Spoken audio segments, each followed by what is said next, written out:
First of all, let me thank you. I've prepared 2 papers which I believe will be circulated because they'll not be projected.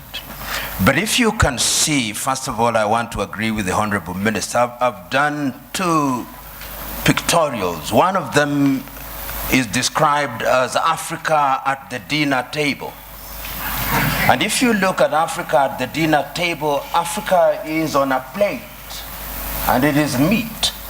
And the diners at the dinner table are France, the United Kingdom, the United States, the European Union, the Chinese, and progressively the Arabs.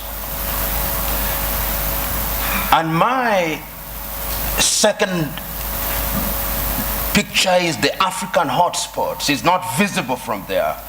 But if you look at Africa today and you make a clean sweep with your mind, there are different conflicts of different intensity in Somalia, in northern Mauritania, in northern Mali, in Central African Republic, Democratic Republic of Congo, Guinea-Bissau, in the Cameroons, in South Sudan, and one can go on and on. And there is a sense in which Africa has always been alive to the question of interference. I will refer this audience, particularly those who are starting, to take time and read the 32 odd speeches that were made in the month of May 1963 by the then heads of states and government of independent African states, the 32 of them. And there are 2 speeches that I want to isolate for this presentation. One was by David Dacko of Central African Republic. And in thanking Emperor Haile Selassie and Kwame Nkrumah on that day, he said that we must never forget that the colonial power has not left us. We must recognize that he did not go willingly. And if we don't check them, they'll come back again. And what would little Central African Republic do against them? Today, he is right.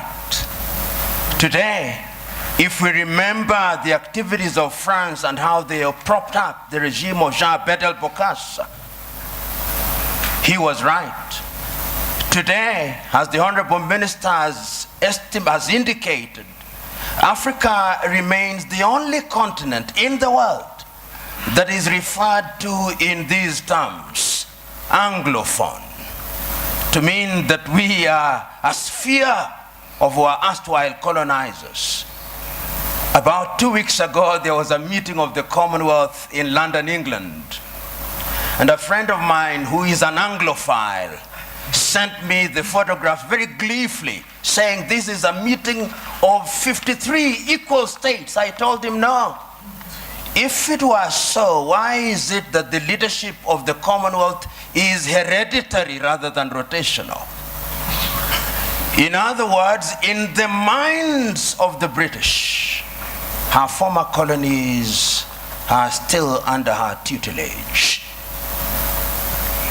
And I want to submit to us that in the minds of what I'll call the conceptual West, they think they have a divine duty to instruct Africans what to do. True. And in the minds of many African leaders, they think that they have a divine duty to accept what they are told. That, in my view, is what the Honorable Minister was talking about, the mindset. And this is something that has been examined. We have seen France and its very pernicious presence in Africa. We know what they did in Burkina Faso against Thomas Sankara.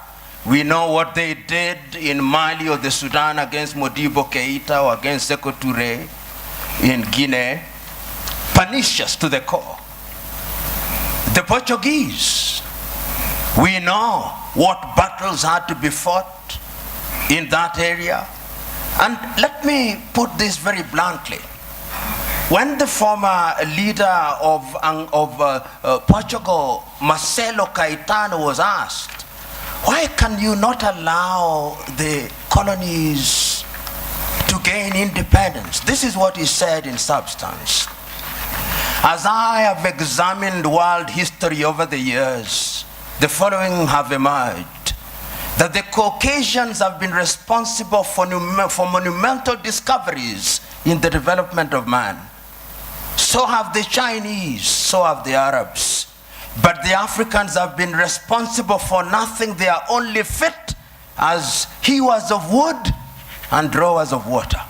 And I want to submit to you who are present here that in the conceptual West's unguarded moments, or guarded moments, that is what they think. And that is how they relate to Africa. So the whole idea that they will interfere is something that they think is their God-given duty. I said there were two speeches in 1963 that I wanted to refer to. I referred to David Dacko. The second one was the speech by Kwame Nkrumah. And Kwame provided the solution. He did not complain about colonialism. He said, we must live here with one army, with one command. We must live here with one currency. We must live here with one currency, one country. I do not know where its capital will be, but I suggest Leopoldville or Bangui. Other leaders may have their thoughts. Kwame was right, but who listened to him? Several years down the line, and I've said it in my paper, there were coup d'etats which were engineered, there were mutinies which were engineered, and other forms of destabilization. And I want to believe that the person who actually said it very well in the 1980s was the former American President Ronald Reagan. He said, the United States of America does what is in her best interest. And I agree with him. Does Africa do what is in her best interest? Do African leaders do what is in the best interest of Africa?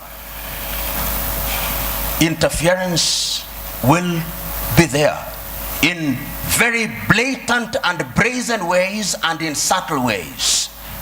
I've always asked, until very recently, how many African countries manufactured bullets? Very few.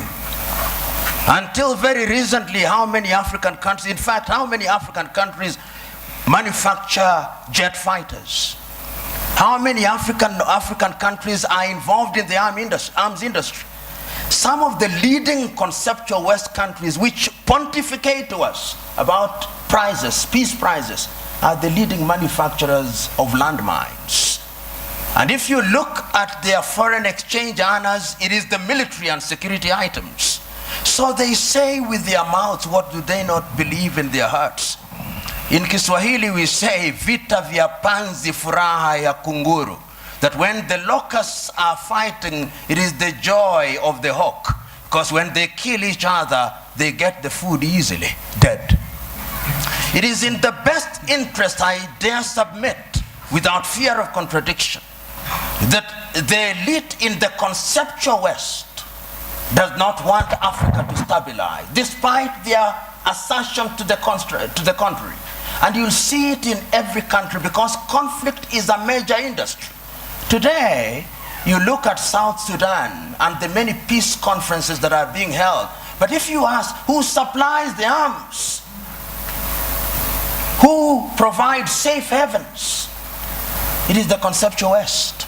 And when I use the term conceptual West, I'm saying that it extends to countries which are geographically not in the West, like Australia or Canada. So I'm submitting in answer to your question, Joe, that interference is there, and it is part, to use this old cliche, of the neo-colonial project. The neo-colonial project requires that Africa must remain within the sphere of influence of these states. Today, if you look at the United Kingdom, which has left Europe, one would have thought that those are their cousins and that they should sit in comfort with them. You will now see their involvement being de-emphasized in Europe and their interest and appetite growing towards the Commonwealth. Because in the Commonwealth, they are the major domos. They'll tell us what to do. In Europe, they have to grapple with the Germans and the French, and they don't like it. That is the unspoken bit of it. The French also are in Europe, but the Germans are too strong, and they don't like it. So they want to hold Côte d'Ivoire, Gabon, and tell them what to do. I do not know how many of you saw the press conference that was attended by President Macron of France and Nana Addo of Ghana. And when Nana Addo spoke as an African should, you could see the body language of the French president. How dare this man speak this way? In other words, I'm saying that interference is the mother's milk of European economies. But to answer your second question, they have their own recruits who Professor Philip Nying'ura will be speaking here. To use the old vocabulary of those days, they are the people you call their comprador de bourgeoisie. You must remember. The comprador de bourgeoisie are Africans with black faces, but essentially they are doing the bidding of these powers. They are the ones you'll find them in different spheres. And they will be present. They are in your cabinet, but they are actually representatives of the foreign intelligence agencies of those countries. We know this. If you look at the declassified papers from the United States, we now know that some of leading cabinet ministers in many African countries were working for the CIA or some Western agencies. So you are sitting in cabinet, and in these days of the mobile phone, they are possibly texting their masters in Europe and America. So interference is also exacerbated by these comprador bourgeois for their own benefits, and it has never changed, Honorable Minister. In the early days of slavery, they gave some of the chiefs mirrors and alcohol. Today, what they give them are flats in Paris or in Dubai, and that is what makes them undermine Africa. The third mode of interference is through institutions. Look at the competition as it is now. There is a new entrant into the market that is called China. China is very subtle. Many people wrote the obituary of Rwanda in 1994. 20 years down the line, it has been demonstrated that Africans can actually do it.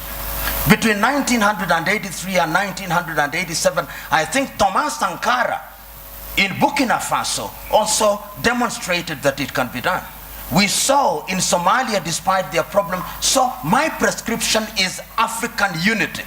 Africa must now begin to negotiate initially in terms of blocks, SADC, ECOWAS, East African Community, and ultimately as African Union. And lo and behold, we must do it. And I've always said this cliche, we must do it, because if we don't do it, we will be done. Thank you.